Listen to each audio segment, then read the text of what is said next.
Assalamualaikum warahmatullahi wabarakatuh. Waalaikumsalam warahmatullahi wabarakatuh. Sampurasun.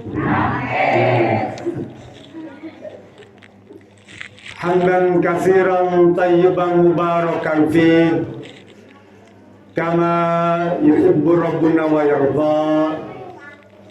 Asyhadu an la ilaha illallah wa asyhadu anna Muhammadan abduhu wa rasuluh iqraran bihi wat tauhida.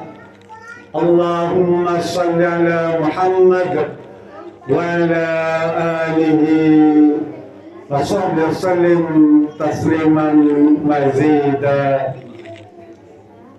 Yang kita sama-sama hormati pimpinan cabang Syarikat Islam Indonesia Kabupaten Bandung atau yang mewakilinya, Ketua Dewan Syarikat Islam Indonesia Kabupaten Bandung atau yang mewakilinya, kemudian pimpinan cabang wanita Syarikat Islam Indonesia Kabupaten Bandung, beliau khusus pimpinan anak cabang Syarikat Islam Indonesia Kecamatan Bojong Soang beserta beberapa ormas lainnya, dan yang kita sama-sama hormati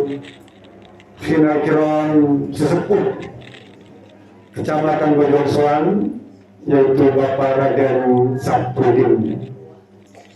Saifuddin Afan, serta bapak-bapak, ibu-ibu, adik-adik, ya, semua yang menghadiri undangan pimpinan anak cabang Kabupaten Kecamatan Bojong Soang.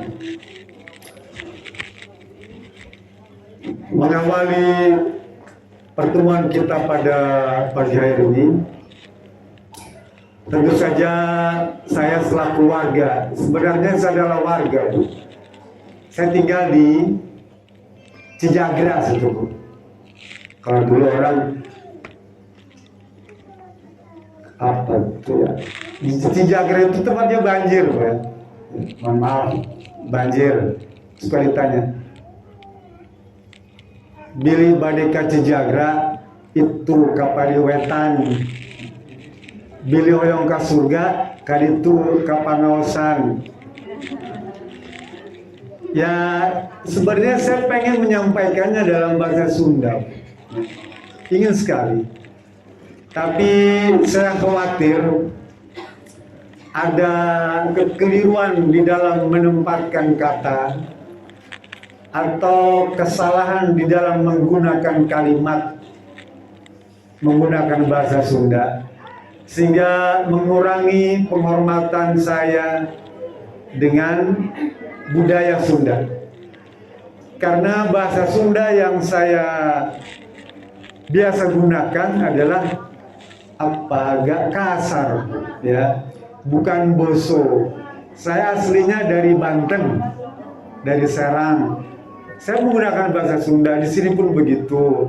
Tapi khawatir karena di sini banyak ajengan, banyak tokoh, ya, banyak ulama, ibu-ibu yang terhormat.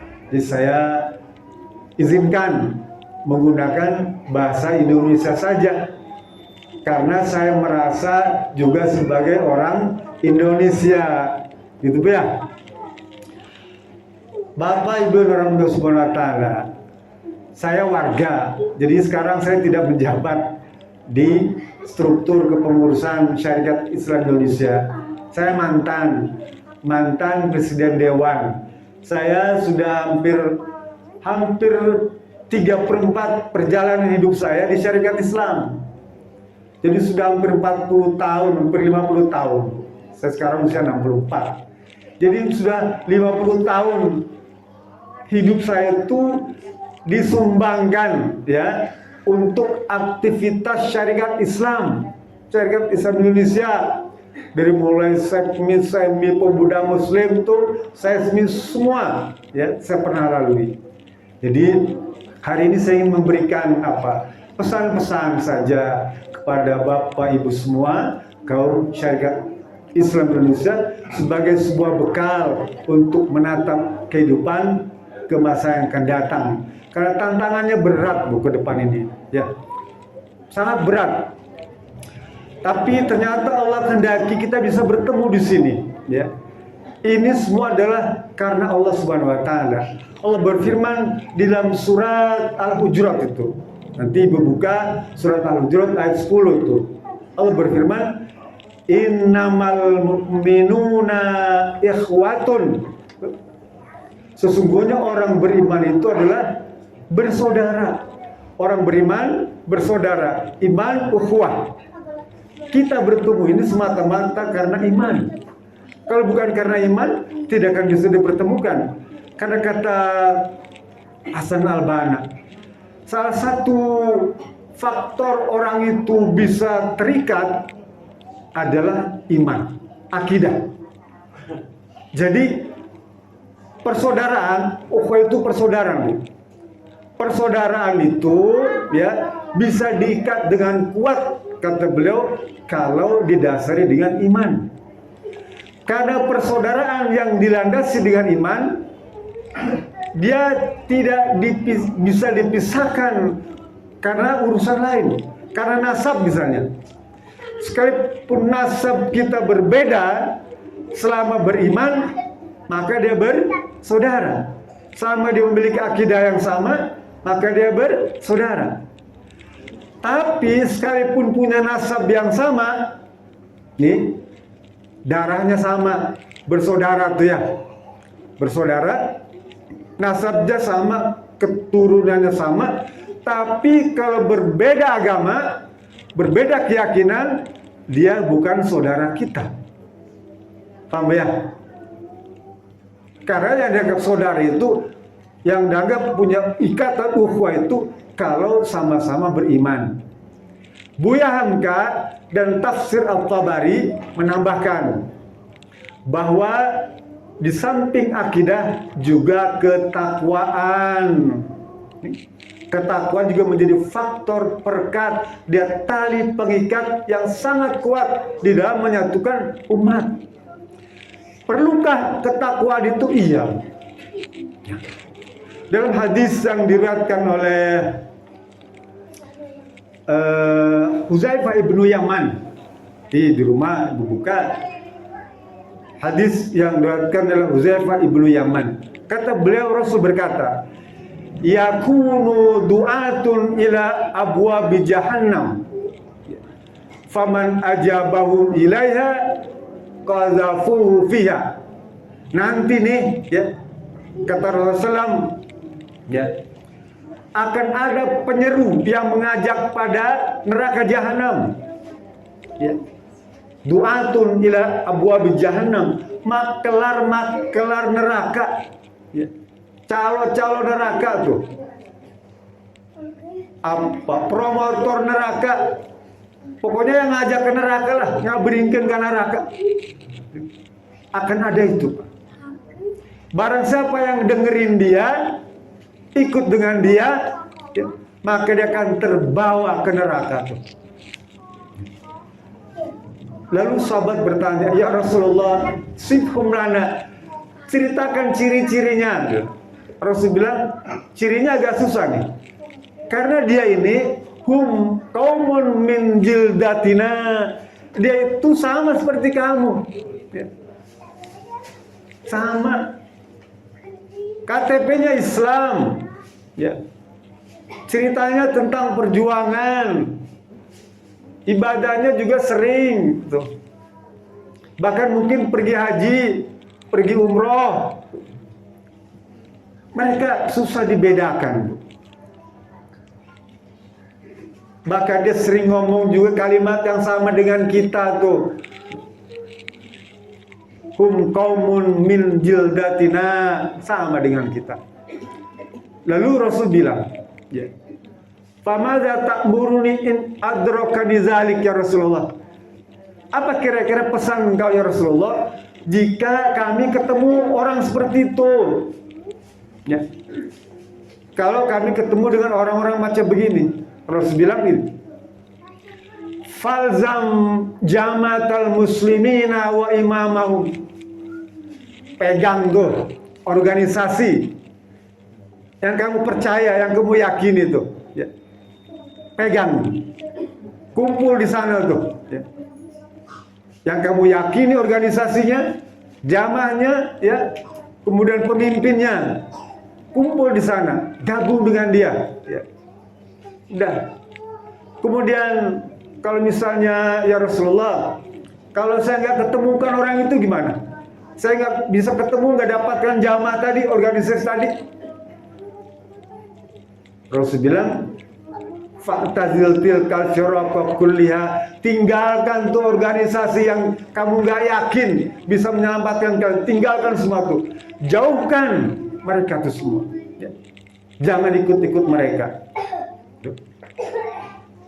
Sekalipun walau antaguddu bi asli syajaratin, sekalipun kamu harus pulang kampung ngegigit akar pohon tuh, ya.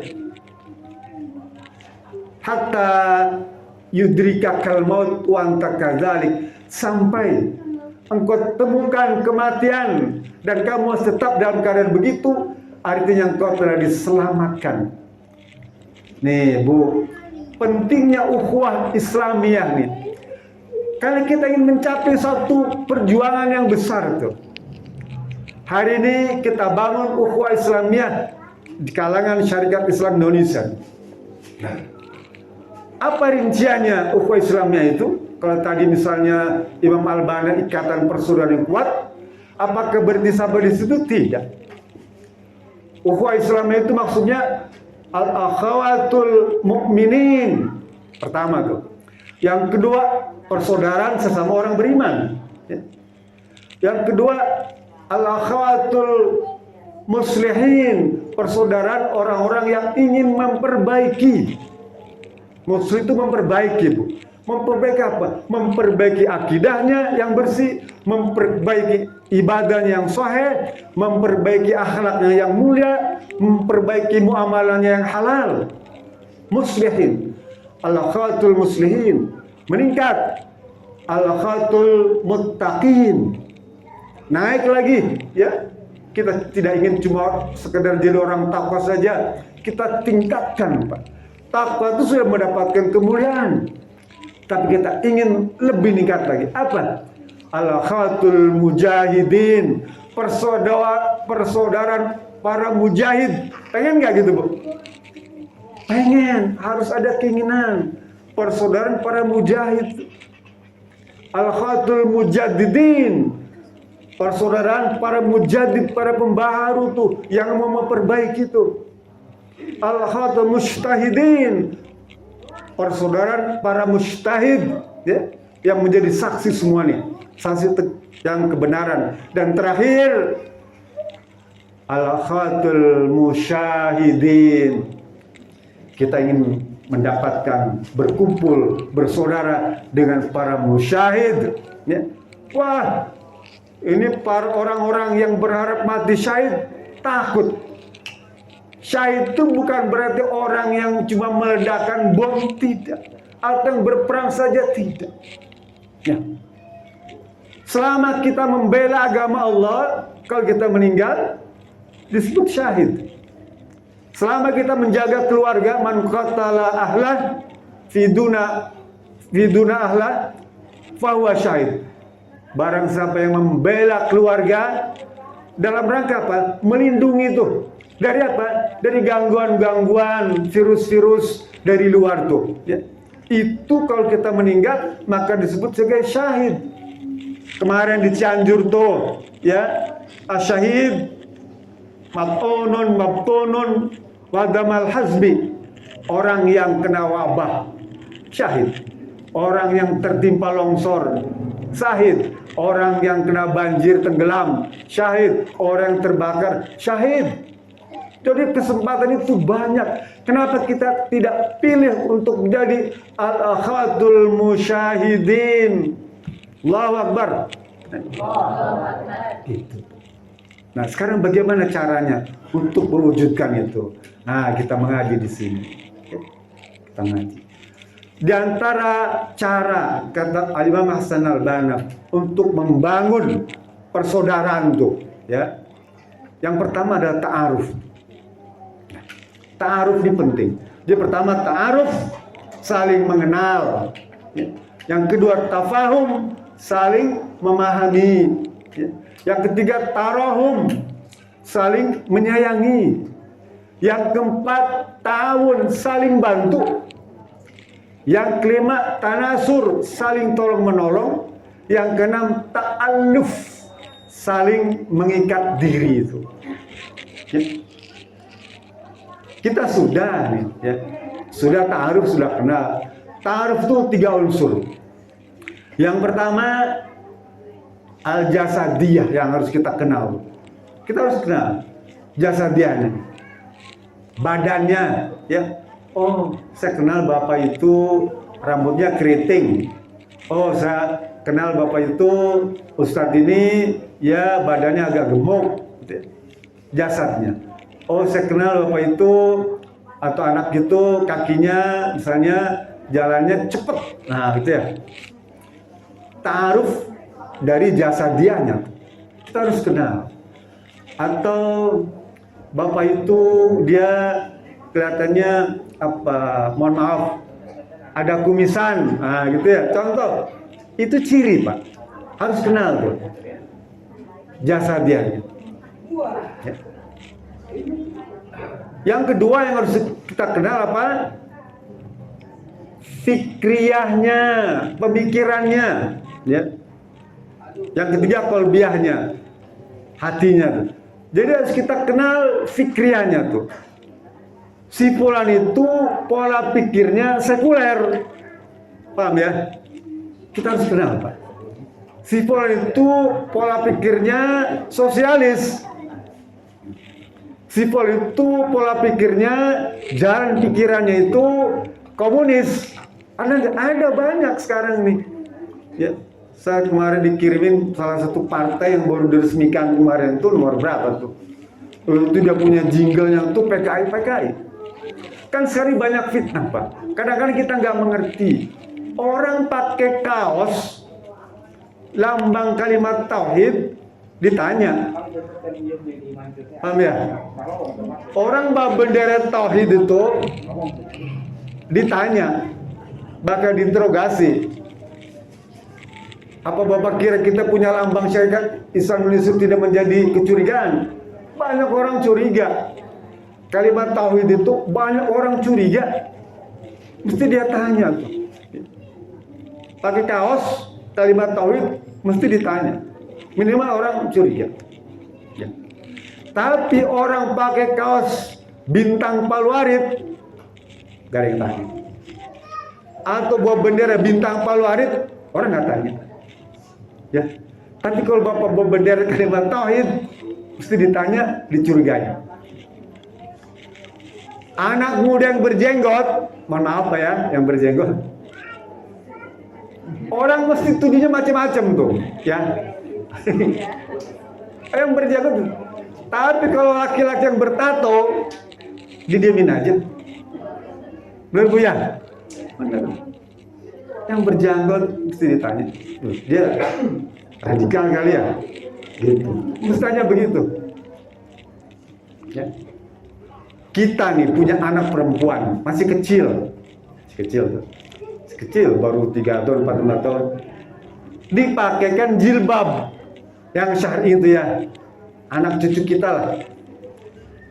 Apa kata tetangga bilang, itu masih kecil, ya. Jangan-jangan ibu ini ikut aliran ini ya, aliran syarikat Islam Indonesia ya. Anak cucunya aku sudah kecil-kecil sudah pakai jilbab ya. Kasihan kan, keringetan dan macam-macam. Lah gitu pas sekarang pak. Tapi kalau anak cucu kita dibiarkan pakai rok mini, mesti dia bilang itu anak gaul. Ya, anak gaul. Ini fenomena ini terjadi pak. Menjadi pola pikir masyarakat kita. Bapak Ibu buka handphone ya, sering update pengajian. Tuh. Pengajian, kalimat-kalimat yang bagus tuh. Apa teman bilang? So Ustadz kamu. Ya. So Ustadz dia bilang. Tapi kalau kita upload, mohon maaf agak sedikit-sedikit seksi ya. Gambar-gambar wanita-wanita seksi atau cerita-cerita yang mengandung kesan kurang baik begitu, dia bilang ini gaul ya. Anak gaul ini modern, dia bilang. Sama begitu juga kalau misalnya ada bapak-bapak yang poligami, mohon maaf Pak Ibu ya, ada poligami, bapak-bapak tuh punya istri lebih dari satu, mohon maaf sekali lagi. Kenapa? Karena poligami ini kadang-kadang dijadikan alat untuk musuh-musuh Islam untuk menjatuhkan tuh yang poligami itu jahat, dia bilang. Tapi yang bermaksiat ya, melakukan kemaksiatan, lalu mereka dibilang ya dia kan laki-laki, wajar aja, pantas saja tuh dibilang begitu kalau dia bermaksiat ya. Yang poligami malah disebut sebagai penjahat, tapi yang bermaksiat dia kan pantas, wajar, laki-laki ya. Ini bahaya Pak, apalagi sekarang ini KUHP yang baru ini. KUHP apa KUHP Bu? Undang-undang yang baru disahkan itu memberikan ruang untuk melakukan kemaksiatan ya, sebebas-bebasnya. Kalau tidak ada tuntutan dari keluarga tuh, orang bebas. Polisi nggak berani tuh, nggak boleh ngegerbak gitu ya. Hansip, Satpol PP, Pak RT, Pak RW nggak boleh Pak. Ada orang misalnya maksiat di kampung kita atau di hotel, nggak boleh. Saking bebasnya, kecuali keluarganya dia menggugat kepada pengadilan. Kalau enggak dia nggak boleh. Ini adalah pola pemikiran yang sekarang dituangkan dalam bentuk undang-undang oleh para ahli yang punya pola pikirnya itu liberal. Pola pikir. Kita harus sadar, kita harus mengenal pola pikir orang-orang semacam itu. Termasuk pola pikir yang, mohon maaf, sesama jenis tuh, apa namanya Bu? LGBT ya? LGBT itu sesama jenis, perempuan dengan perempuan, laki-laki dengan laki-laki itu. Dulu ada pasal di undang-undang KUHP itu, bahkan rencananya pun ada pasal itu tentang larangan melakukan praktek hubungan pencabulan sesama jenis. Ada larangan. Sekarang pasal itu nggak ada, dibuang. Artinya apa? Artinya boleh melakukan perbuatan itu karena tidak ada undang-undangnya. Undang-undang negara loh ya, nggak ada. Jadi nggak bisa diadukan karena tidak ada undang-undang, nggak ada pasalnya. Jadi bebas. Tapi di dalam Quran ada, ya. Surat apa itu? Al-Hud, ya, dan Al-A'raf. Allah berfirman, "Falamma jaa amruna," ya, ja'alna 'alaiha safilaha wamtorna 'alaiha bihijaratin min sijilin mamdudin mustawamiyatan ya inda rabbika. Mengeri Pak. Kata Allah Subhanahu wa taala kepada orang-orang yang mempraktekkan hubungan sejenis ya. Dalam surat Al-A'raf diterangkan juga tentang apa tuh? Atatuna rijala syahwatan min dunin nisa. Mereka laki-laki mendatangi laki-laki ya, bukan mendatangi perempuan. Tuh. Fahisyah ya, yang datangi laki-laki ya. Allah ancam dalam surat Al-Hud tadi ya. Falamma ja'a amruna, kalau nanti hukum tuh apabila mereka melakukan praktek itu ya, Jana aliyaha safilaha, akan aku balik bumi tuh, yang bawah taruh di atas, yang atas taruh di bawah tuh. Nggak cukup itu Pak, Bu. Allah teruskan, wamtorna alaiha bihijaratin min sijil. Allah akan hujani mereka itu semua dengan batu yang panas, min sijil tuh, ya, mamdudin, dan ada namanya batu itu. Dulu ada surat apa tuh tentang Al-Fil, ya, pasukan gajah tuh sama, bihijaratin min sijil tuh. Batu itu yang digunakan oleh Allah untuk menghujani orang-orang yang berpraktek LGBT itu. Jadi kalau misalnya ada teman, ada kerabat yang berpikiran semacam gitu, berperilaku seperti itu, jauhkan. Kenapa? Menular dia, menular, ya, menular. Ngeri Pak.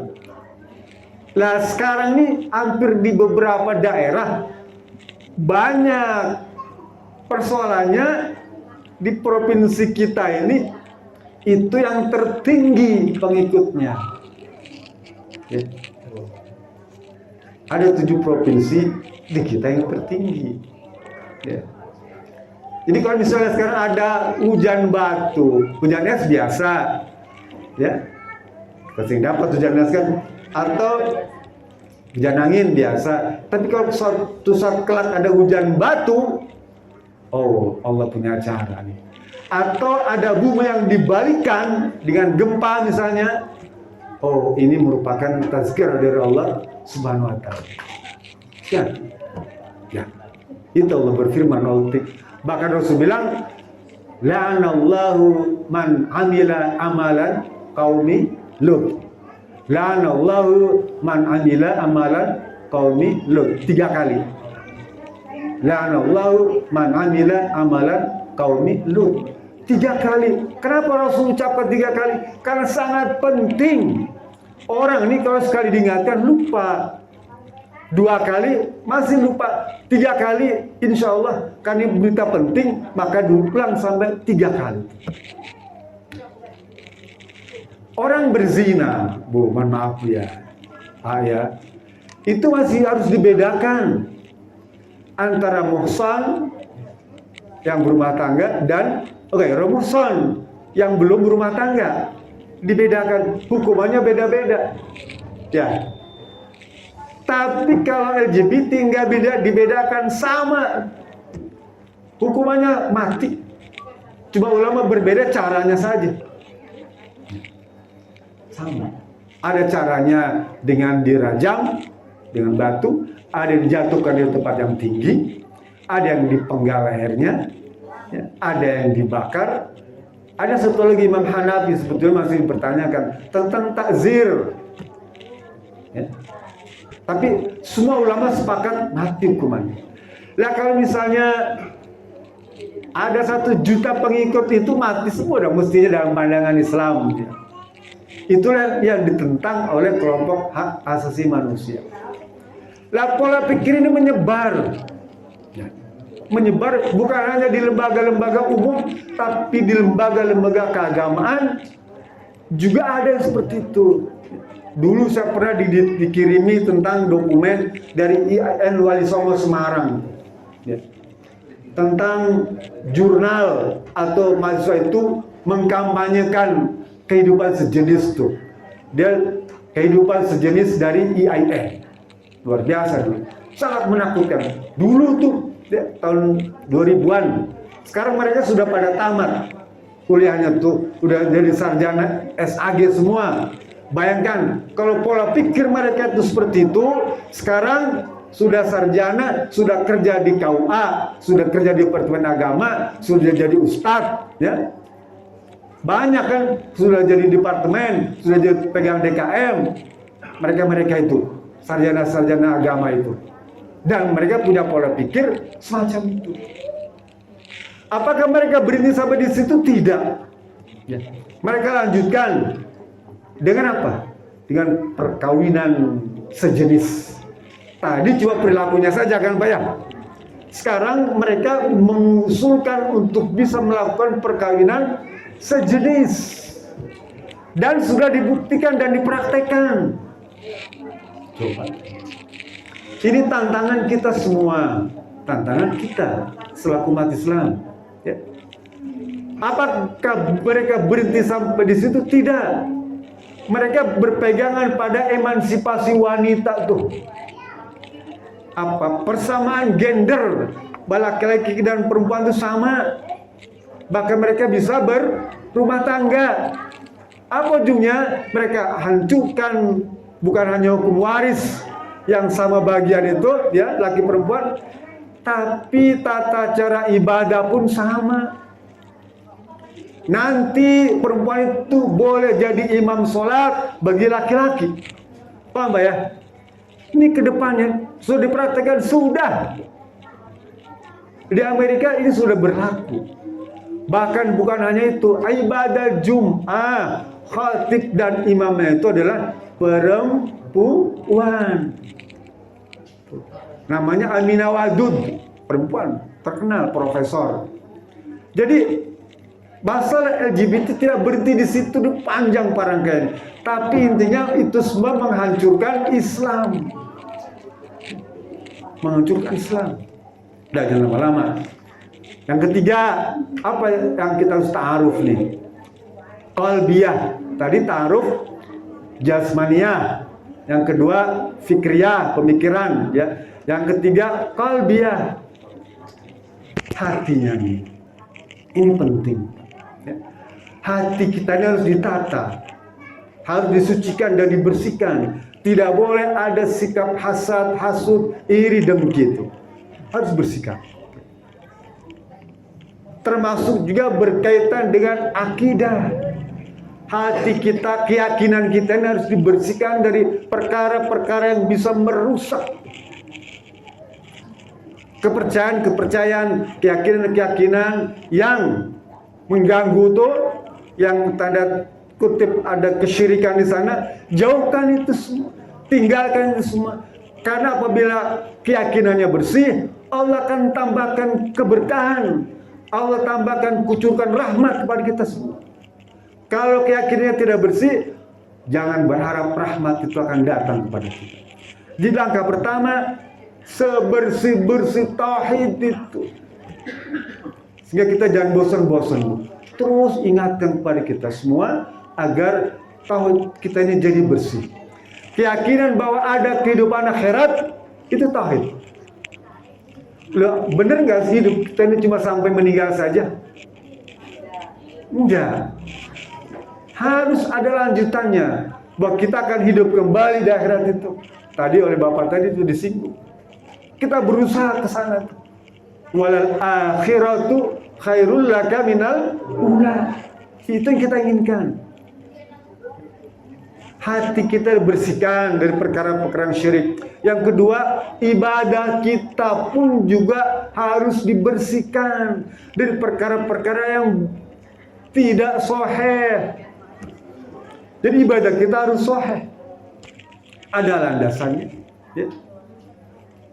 Bukan hanya sholat semua, bukan hanya takbir sampai salam semua. Di sini ada guru mengajarkan fikih, sampaikan yang kita tahu.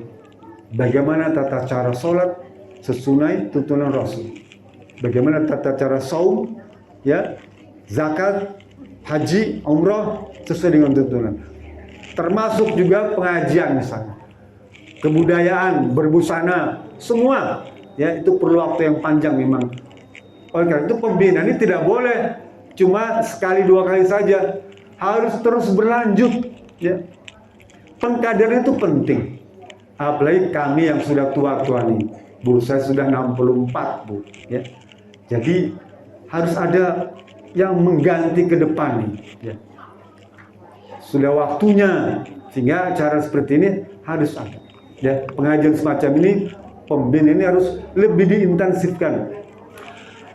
Karena kata Rasulullah SAW dalam hadis yang lain, Inna lil malaikati sayyaratan fudlan. Sesungguhnya Allah Subhanahu wa taala itu punya aparat, para malaikat tuh Sayyarah itu muter, kayak sepeda tuh ya, putar tuh. Kalau motor namanya sayyaratul mudabdab tuh, apa sepeda yang bunyi, dudur gitu ya. Dan dia cari majlis yang ada pengajian. Ini malaikat itu khusus kerjanya cari yang ada pengajian tuh. Kalau ketemu pengajian dia bareng bersama tuh. Falamma wajadu qa'ada mahum. Kalau ketemu pengajian, malaikat itu duduk bersama kita. Kira-kira Bapak, Ibu yakin nggak ada malaikat sini? Yakin. Itu akidah. Kata siapa? Kata Allah melalui Rasulnya. Jadi kalau pengajian ada malaikat yang kumpul bersama kita, duduk bareng kita, bahkan mereka berdesak-desakan hatta yamalul samaiat. Mereka bertumpuk-tumpuk sampai langit dunia tuh.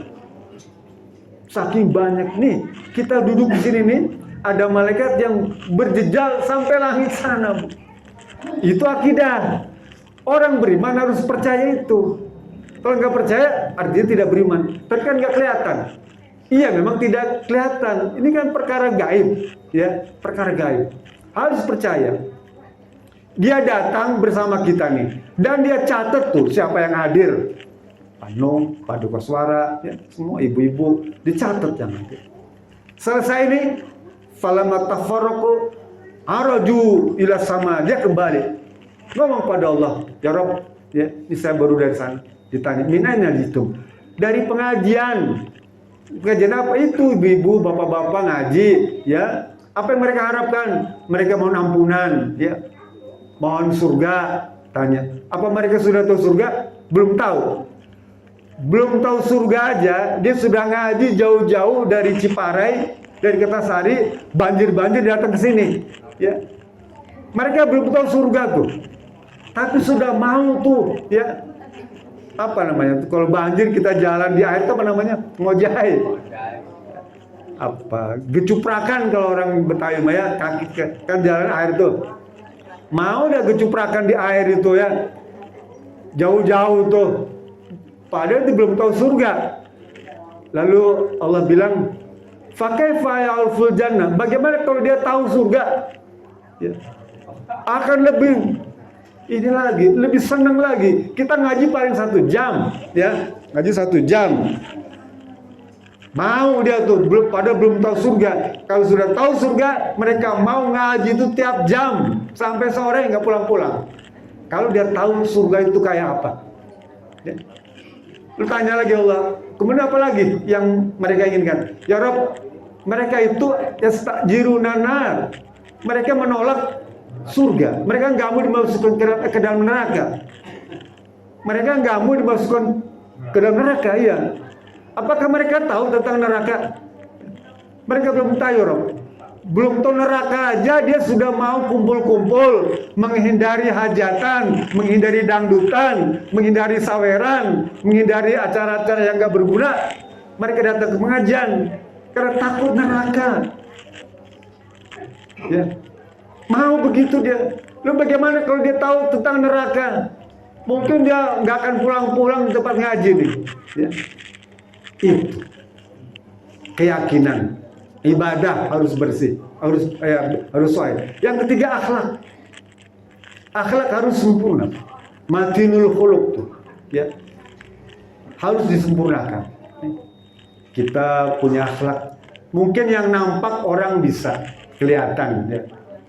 Bisa aja perbaiki, tapi yang dalam hati iri, dengki, hasud, ya, bakhil, termasuk di dalamnya.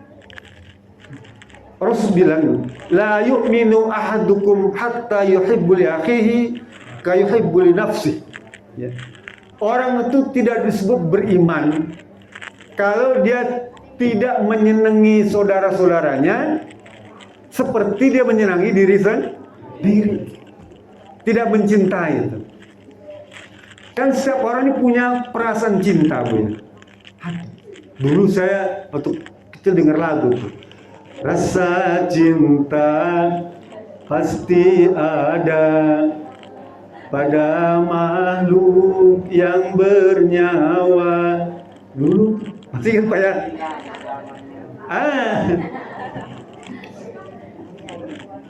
Dulu lagunya begitu, Bu. Rasa cinta tak itu matobi.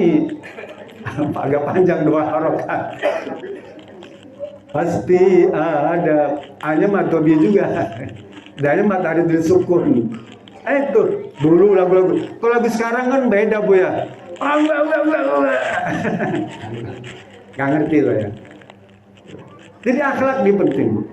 Jadi kita harus merasakan bahwa kecintaan kita nih ya, satu saudara. Tadi orang beriman itu satu saudara. Maka kaum masyarakat Islam yang ada di Kabupaten Bandung ini harus merasa bersaudara. Bahkan dia tidak dibatasi oleh teritorial. Ya, saudara-saudara kita yang ada di Cianjur contoh. Mereka mendapatkan musibah. Rasul bilang, masalul mu'minina kal jasadil wahid. Orang beriman itu seperti satu jasad, ya. Idza ishtaka minhu adwan, apabila ya salah satu anggota jasad itu merasakan sakit, maka bagian anggota yang lain juga merasa sakit. Jadi saudara kita di Cianjur itu mendapatkan musibah, kita harus bisa merasakan. Karena salah satu hikmah musibah itu apa? Menunjukkan, kata Imam Syafi'i, ada 4 itu. Hikmah bencana itu pertama dalam rangka tarqiyatul iman, meningkatkan keimanan. Bencana, musibah pertama meningkatkan keimanan. Orang yang mendapatkan musibah sakitlah. Apa yang kita bayangkan? Mesti Allah. Apalagi sudah di atas 60, kalau kita sakit, bayangannya adalah kematian. Ya, gitu. Maka dia akan senang. Taqarrub ila Allah Subhanahu wa taala. Sampai orang tua nih Pak, mohon maaf ya. Kalau ada tamu tuh dilihat dulu. Bajunya hitam, putih atau belang-belang. Kalau pakai putih-putih dia mesti nih jangan makan Israel. Gitu. Orang tua begitu. Jadi di usia tua tuh ada kecenderungan ya seperti itu. Tarqiyatul iman adalah dalam rangka mendekatkan diri pada Allah Subhanahu wa taala, meningkatkan derajat keimanan. Yang kedua kata beliau mengakui tentang kebesaran Allah Subhanahu wa taala, keagungan Allah Subhanahu wa taala, bahwa kita ini termasuk hamba Allah yang lemah, ya, fakir, lemah. Sehingga ada peristiwa itu kita tidak sanggup, bahkan kita tidak tahu kapan itu terjadi. Wa ma tadbir nafsun bima taksibu ghadan. Kita tidak tahu apa yang akan terjadi besok, ya. Kalau mereka tahu mungkin mereka bisa berpindah, ya. Tapi kita tidak tahu. Jadi yang kedua dalam rangka mengakui kebesaran Allah Subhanahu wa taala. Yang ketiga dalam rangka menguji siapa di antara mereka itu yang benar-benar beriman dan siapa yang mereka itu yang benar-benar tidak beriman. Paham ya? Siapa di antara mereka itu yang diuji itu apakah dia benar-benar beriman atau benar-benar belum beriman. Nanti baca surat Al-Ankabut gitu ya. Dalam rangka menguji itu. Kita diuji semua. Sakit, musibah, hatta syaukat sekalipun tusuk duri itu merupakan ujian juga. Yang keempat dalam rangka meningkatkan kesolehan sosial. Nah ini ya, kesolehan sosial ini yang perlu dibangkitkan. Dia adalah ibadah. Seperti sholat, dia kalau tidak dilatih nggak bisa. Sholat itu kalau tidak dilatih tidak sampai pada tingkat khusyuk, ya, tidak bisa. Lah kesolehan sosial juga tidak bisa sampai tingkat royal dermawan tuh kalau tidak dilatih. Oleh karena itu ke depan latihlah, melatih diri. Dan bukan hanya untuk urusan bencana. Saya baru saja disampaikan bahwa jamaah di Masjid Al-Ihsan ini sudah mulai padat.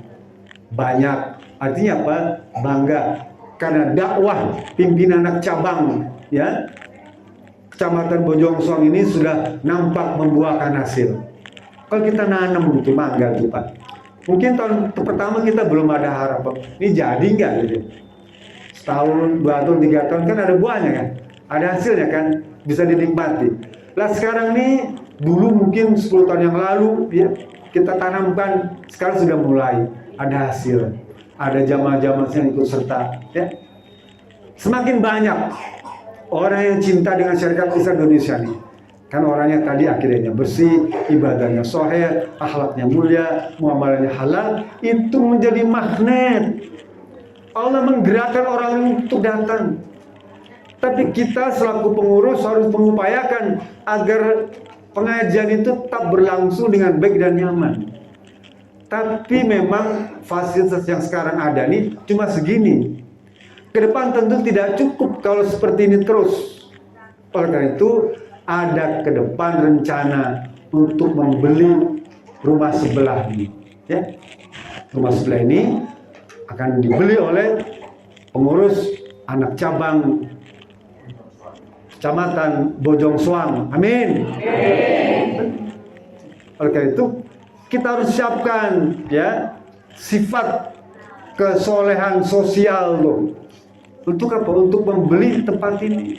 Kalau tidak bersama-sama ya agak berat karena di kita ini tidak ada yang katakanlah tingkat sultan gitu ya. Belum ada kan? Tapi mudah-mudahan ke depan ada. Sekarang ada segini, alhamdulillah, katanya dijual dengan harga murah. Asal digunakan untuk masjid, asal digunakan untuk kantor syarikat Islam Indonesia. Bapak perlu tahu, nih Tegaluar, Rancaurai, Ciputat, sebentar lagi akan jadi ibu kota provinsi. Ya, sebentar lagi nih akan jadi ibu kota provinsi. Akan dipindahkan tugas ibu itu ke daerah sini. Selesai sekarang stasiun kereta, ke depan itu sudah ada pembahasannya, tinggal menunggu apa setuju nggak DPR itu ya. Tapi ke arah sana itu sudah ada, karena di Bandung sudah nggak cukup lagi, maka dia pilih daerah Bojong Soang ini semua. Jadi ke depan kalau bisa kebeli, ya bisa dijadikan kantor cabang, jadikan masjid, bisa dijadikan mahat tahfiz. Karena mahat tahfiz ini adalah sekarang kan lagi model, lagi tren. Kalau Bapak bikin masjid mungkin susah ngumpulin duitnya tuh, ya. Apalagi bikin kantor syarikat Islam Indonesia agak susah. Tapi kalau bikin mahat tahfiz banyak orang datang nyumbang. Kenapa? Karena baru sampai taraf situlah umat Islam kita itu apa? Tingkat kesenangannya tahfiz ini. Orang berbondong-bondong nyumbang, ya.